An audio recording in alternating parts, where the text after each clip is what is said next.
안녕하세요. 재능라디오 DJ를 맡은 이 목사입니다.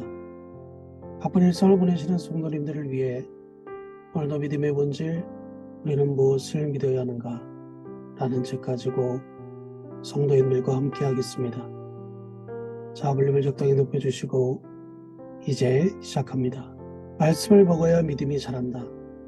믿음을 가진다거나 구원을 받았다는 소유 개념으로 믿음을 이해한다면 믿음을 가진 데서 의미가 그치고 만다. 그러나 믿음을 하나님과 우리와의 관계라고 이해한다면 그 관계 사귐은 반드시 발전이 되어 가야 한다. 거듭나다라는 말은 성장을 전제한 표현이다. 실제로 초대교회에서는 세례받은 사람의 신분이 누구든지 간에 유아복을 입혀서 세례를 주었다고 한다. 어린아이와 같다라는 뜻에서 그리했을 것이다. 이후의 관계는 증진되고 발전하고 깊어져야 한다. 그것을 이후의 관계는 증진되고 발전되고 깊어가야 된다는 것. 그것이 너무나 중요하기 때문이다. 그것을 우리는 성장이라고 말한다. 베드로전서 2장 2절에서는 갓난아이들같이 순전하고 신령한 젖을 사모하라. 이는 그로 말미암아 너희로 구원에 이르도록 자라게 하려 함이라고 했다. 사도 바울도 그리스도인들이 성장해야 할 것을 다음과 같이 권고했다. 우리가 다 하나님의 아들을 믿는 것과 아는 일에 하나가 되어 온전한 사람을 이루어 그리스도의 장성한 분량이 충만한 데까지 이르니니 이는 우리가 이제부터 어린아이가 되지 아니하여 사람의 속임수와 간사한 유혹에 빠져 온갖 교훈의 풍조에 밀려 요동하지 않게 하려 함이라. 오직 사랑 안에서 참된 것을 하여 범사에 그에게까지 자랄지라. 그는 어린이 곧 그리스도시라.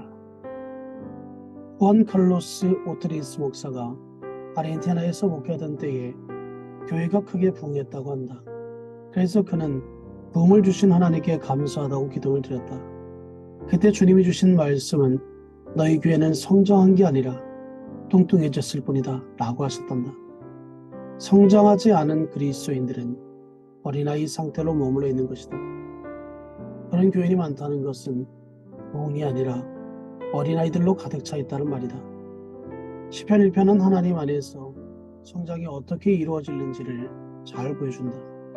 특히 중요한 구절은 3절이다. 그는 시냇가에 심은 나무가 철을 따라 열매를 맺으며 그 잎사귀가 마르지 아니함 같으니 그가 하는 모든 일이 다 형통하리로다.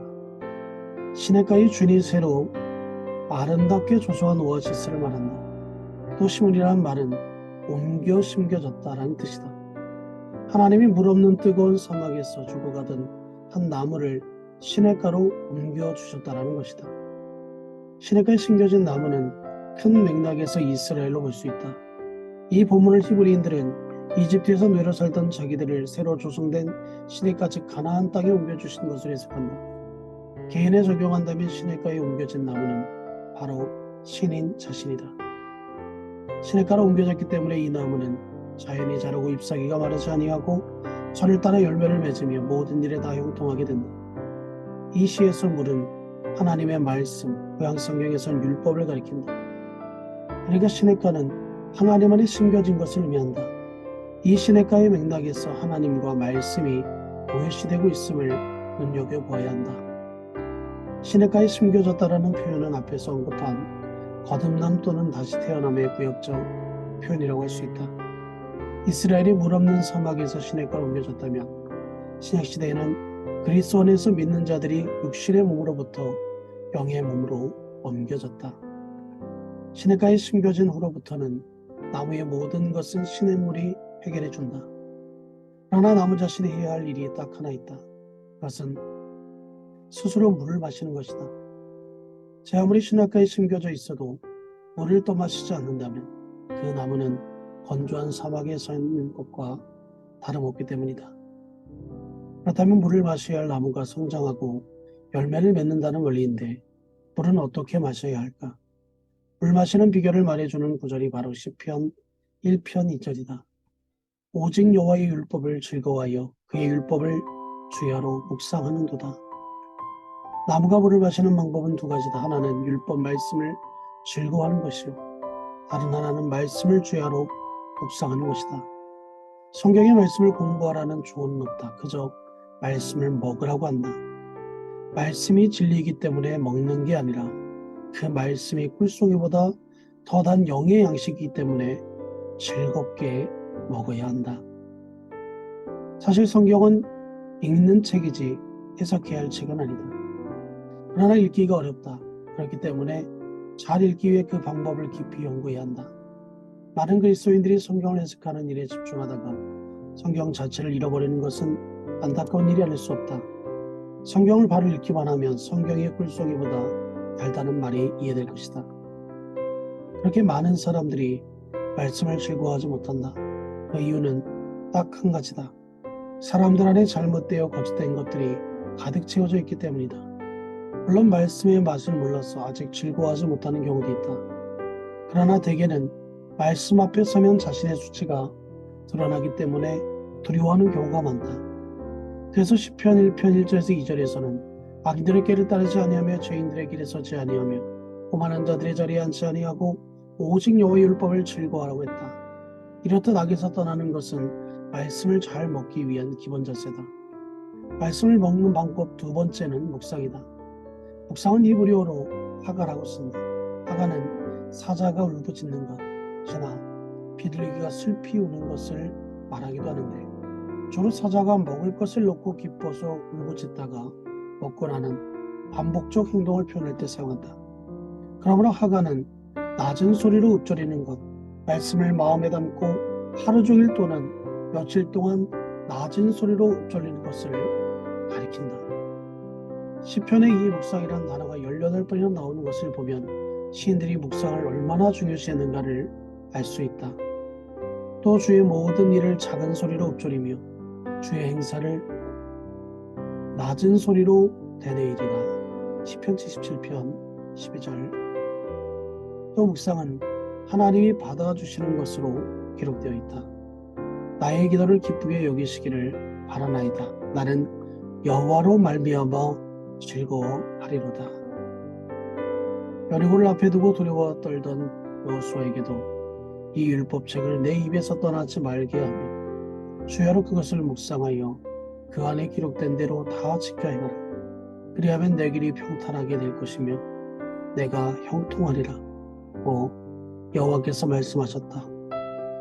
말씀은 소가 풀을 먹고 되새김질하는 것과 같다. 그러므로 묵상하지 않는 말씀은 새들이 곧 사탄이 와서 주워먹어 버릴 것이다. 묵상은 머리에 머물렀던 말씀이 가슴으로 내려와 안기는 것이다. 그리할 때 비로소 말씀이 내 안에서 육신이 되고 내 영의 양식이 되는 것이다. 이런 의미에서 보면 한국교회가 통독이나 다독을 강조하는 것은 고마운 일이지만 거기에 말씀을 새기는 작업이 없다면 그건 위험이 있다는 사실을 기억해야 한다.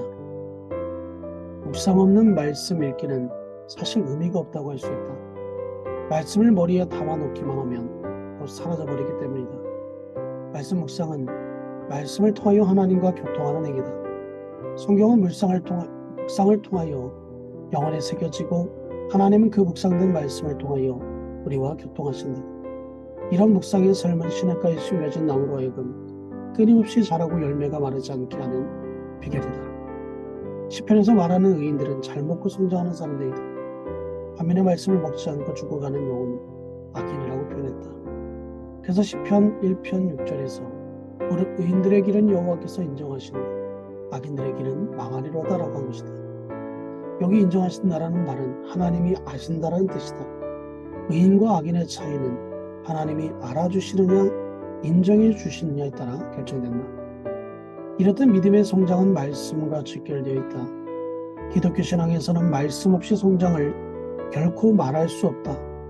말씀을 먹는 일은 설교를 듣는 것만으로는 부족하다. 개인적으로 성경을 읽고 묵상해야 하고 또 교우들과 함께 성경을 나누어야 한다. 시편 1편 3절에서 보았거니와 구약의 사상은 하나님과 함께 사는 것은 물속에 사는 것이요 물과 함께 사는 것은 곧 하나님과 함께 사는 것이다. 하나님과 함께 사는 것이 곧 물과 함께 사는 것이다. 말씀과 함께 살지 않는 사람은 하나님 없이 사는 사람과 다를 바가 없다. 호세아는 타락한 이스라엘 백성들에게 하나님께로 돌아오라고 외치면서 이렇게 말했다. 호세아서 14장 1절과 2절에 이스라엘 너희 하나님 여호와께로 돌아오라. 내가 불의함으로 말미암아 엎드러졌느니라.